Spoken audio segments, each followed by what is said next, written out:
তো good morning. দোকানে চলে এসছে অনেক আগেই। কালকে ভাইয়াটা ফোন করেছিল, ও আগেও অনেকবার এসেছিল, এটাকে মানে এসেছিল তো এর আগেও অনেক কিছু পড়েছে। তো ভাই একটা নাম লেখা হবে, কালকে আপনি ফোন করে বলেছিল। তো এখন ওয়েট করছি, ও আসবে, ওটা করে দেন দুপুরে আর একজন আসার কথা, তো সেও আসবে। এখন কনফার্ম করলো, এখন না আসা পর্যন্ত আমি শিওর হতে পারছি না। তো ততক্ষণ ভাবছিল যাই, দাদার সাথে দুদিন ধরে ঠিক মতন কথাবার্তা হচ্ছে না, তো যাই দাদার সাথে একটু আড্ডা মিলে আসি। দাদার মন মেজাজ ভালো নেই, একাই দোকানে থাকছে এখন। চলে যাই দেখি দাদা কি করছে।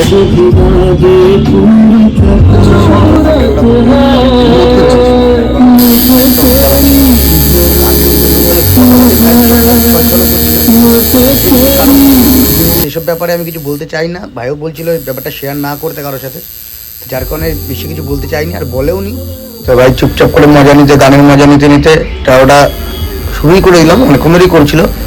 তো তারপরে ভাইকে কাজ করতে করতে ভাই বললো সব গল্পই শোনাবো, আগে কাজটা কমপ্লিট করে নাও। তো বসে বসে আধা ঘন্টা ধরে, প্রায় আধা ঘন্টার কাছাকাছি ওর গল্প শুনলাম। শোনার পরে কাজ কমপ্লিট হলো। তো কমপ্লিট হওয়ার পর রেজাল্ট এটা। তো আশা করছি ভাই সব ঠিক হয়ে যাক, আবার যেন ভাই তাড়াতাড়ি আসতে পারে। এরপরে যে কাজটা ছিল সেটা হচ্ছে হাতে কভার আপ করার। তো ম্যামের হাতে অনেকগুলো কাটা দাগ ছিল, তো সেটা একটা বাটারফ্লাই কনসেপ্টে আমি কভার আপ করার চেষ্টা করলাম। অনেকক্ষণ ধরে হচ্ছিল, প্রায় 3-3.5 ঘন্টা ধরে টাইম লেগেছিলো। তো করার পরে ম্যাডামের অতটা লাগছিলও না, কারণ বুঝতে পারিনি কেন লাগেনি, 3-4 ঘন্টা ধরে একবার থামতেও বলিনি। তো ফাইনালি কভারটা কমপ্লিট করলাম।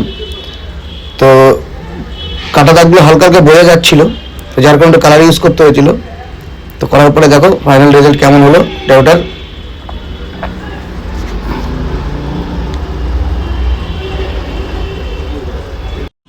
তো দোকানের ভিতরে বসেছিলাম, অতটা ঠান্ডা বোঝা যাচ্ছিল না।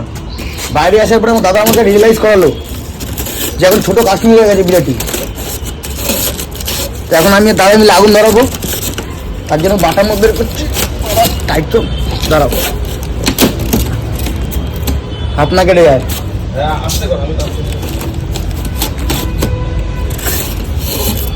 না একটা খুলে নিয়েছি, এই যে আমি দাদা এখন এই যে ট্রেন বানিয়ে নিয়েছি। ট্রেন না কি, এটা চিতা বানাচ্ছ নাকি? এই যে এখানে আগুন ধরাবে, আমার দাদা এখন চুলকানি জেগেছে, কারণ নাক থেকে নিঃশ্বাস নিতে অসুবিধা হচ্ছে, এত ঠান্ডা পড়ে গেছে আমাদের এখানে, তাই না? যেন মনে হচ্ছে আমরা পাহাড়ে চলে এসেছি। এটা সমেত ধরিয়ে দেবো, এটা সমেত ধরিয়ে দেবো।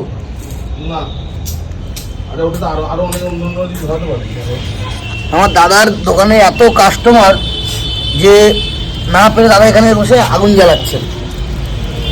তো আমাদের এখানে এখন লু না সরি শৈত্য প্রবাহ, চৈত্র প্রবাহ, ওই যাই হোক ঠান্ডা প্রচুর পড়ছে, সেই কারণে দাদা আগুন লাগিয়েছে।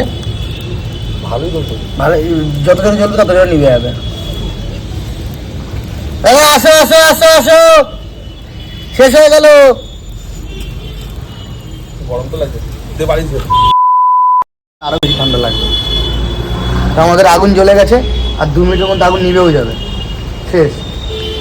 টাইম পাস করতে হলে ভিক্টোরিয়া আধা ঘন্টা ধরে পুড়ে যাবে, আধা ঘন্টা ধরে কাঠ জোগাড় করলে 2 মিনিটে কাজ শেষ, নিভে গেছে আগুন।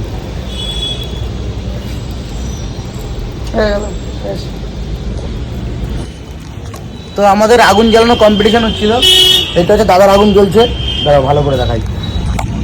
এই এটা হচ্ছে দাদার আগুন জ্বলছে, দাদার পাশে পাশে কি দাঁড়াও। এটা হচ্ছে দাদার আগুন জ্বলছে। এটা আর তুই কোথায় আগুনটা ধরিয়েছিস সেটাও বলিস। আমি পুরো পরিষ্কার জায়গায় ধরিয়েছি। ও এখানে আগুন ধরিয়েছে, আর আমার পালা, দাঁড়াও এবার হচ্ছে আমার পালা। এবার আমি আগুন লাগিয়েছি, দেখো এই আমার আগুন জ্বলছে। তো আমরা রেষারেষি করতে করতে এইটুকু করে আগুন লাগিয়েছিলাম। তো পুটকি এখন দাঁড়িয়ে এইখানে পৌঁছে গেছে, পুরো পাড়ায় আগুন লেগে গেছে। এখন দাঁড়িয়ে দাঁড়িয়ে দেখছি এই পাশে জল মেরেছে পাপ্পু, এই পাশে জল মিলেছে, ব্যারিকেডের উপরে না যায়। আর এই অবস্থা হয়ে গেছে এখন। ভয়তে আমি দাদা আবার দাঁড়িয়ে রয়েছি, কখন আগুন নিবে। তারপরে দাদা ভয় দাঁড়ায়নি, দাদার আগুন লাগায়ও নি, দাদা জানেও না। তুমি তো নষ্ট করে আগুন এখানে লাগিয়ে। এই রেজাল্ট, আর ওই দিকটা দাঁড়িয়ে আছে, একটুখানি দিশলাই মেরেছিলাম, তারপর পরিবর্তে এমন হয়ে গেল।